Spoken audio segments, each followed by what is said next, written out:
नमस्कार, रुक करते हैं खास खबरों की ओर।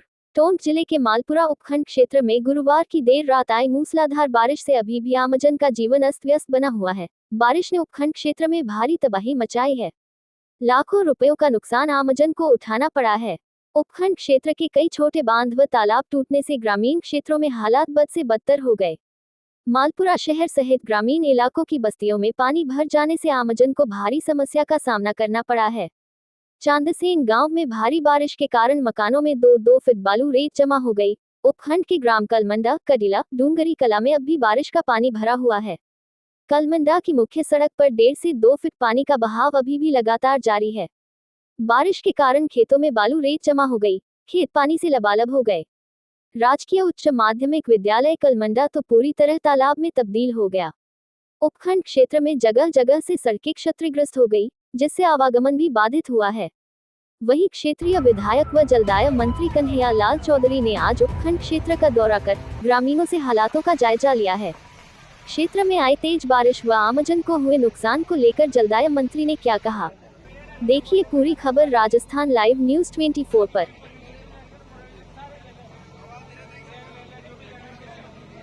पिछले 2 दिनों से मालपुरा उपखंड क्षेत्र में अतिवृष्टि हो रही है। उस अतिवृष्टि की वजह से आर्थिक नुकसान हुआ है, तो आप दौरे पर रहे, क्या क्या देखा आपने? देखो, मैं सबसे पहले तो भगवान बालाजी महाराज को सबको मैं धन्यवाद देना चाहता हूं कि जितने भी आपने बारिश बरसाई उसमें हमारा जनहानि नहीं हुई, पशुधन की हानि नहीं हुई। जरूर कहीं ना कहीं जो प्राकृतिक जो संसाधन है, चाहे हमारे रोड की डैमेज हुई है, चाहे हमारे कैनाल्स में किसी में डैमेज हुई है, इसको हमारी राज्य सरकार 100% को पूरा करेगी। बाकी जहाँ इंद्रदेव ने जो मेहरबानी हुई है, बारिश होना जरूरी था, तो हमने जो मांग की थी उसके अनुसार आज हमारे क्षेत्र में बहुत अच्छी बारिश हुई है। पूरे राजस्थान में अच्छी बारिश हो रही है और राजस्थान में भी विशेषकर अगर मैं बात करें तो मालपुरा टोडा रायसिंह क्षेत्र के अंदर काफ़ी अच्छी बारिश हुई है जिले में।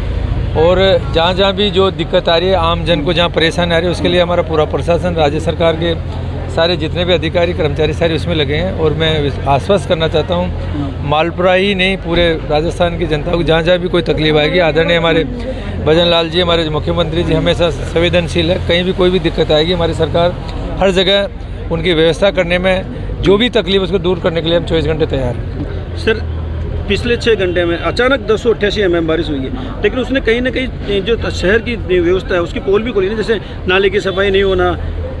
देखो, पानी का भरा हुआ है सर, जो निचले जो ये इसमें कहीं ना कहीं नगर पालिका भी कमी है। बाकी सबसे ज़्यादा दिक्कत आई है कि जब नालों के अंदर पिछले वर्षों से कई लोगों ने, चाहे जो भी चेयरमैन हो, कई उन्होंने एनक्रोचमेंट किया है, कब्जा किया है, वहाँ पे कई नगर पालिका ने उनको पट्टे दिए हैं और इसमें कहीं ना कहीं मानव की भी गलती है।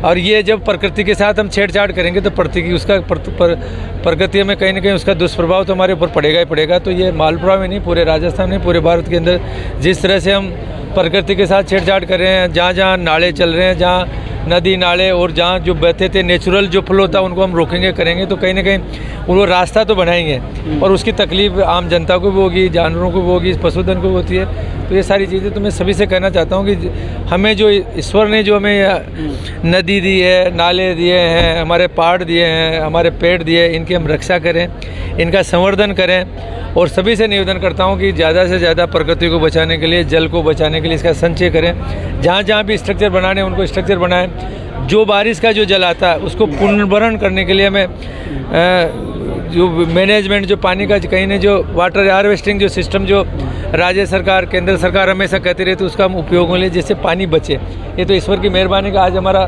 दुनिया भर का जो आज ये जल ही जीवन है, आज हमारे सामने आंखों से बहके जा रहा है, इसको हम रोक नहीं पा रहे हैं। तो हर आदमी को इस पर जागरूक होना पड़ेगा। सर, एक आखिरी सवाल, प्रशासन जिस तरह से अभी ये जो तबाही आई है, एक तरह से बाढ़ के हालात पैदा हुए हैं, अब जो अलर्ट हुआ है, अगर आपको लगता है कि अलर्ट पहले से हो जाता और कैचमेंट एरिया में, जैसा आपने बताया, नालों में जो बहाव क्षेत्र है उसमें जो कब्जा हो रहा है, अगर उस कब्जे को पहले हटा देते तो शायद ये मंजर देखने को नहीं मिलता। कहीं ना कहीं हम जनप्रतिनिधियों की भी इच्छा शक्ति की कमी है। कहीं ना कहीं हमारे जो नीचे के जनप्रतिनिधि, अभी मैं बात कर रहा था कि जब हम जनप्रतिनिधि बनते हैं तो कहीं ना कहीं जनता का हम शपथ लेते हैं कि बगैर भेदभाव के जो भी अतिक्रमण होगा उसको हटाएंगे।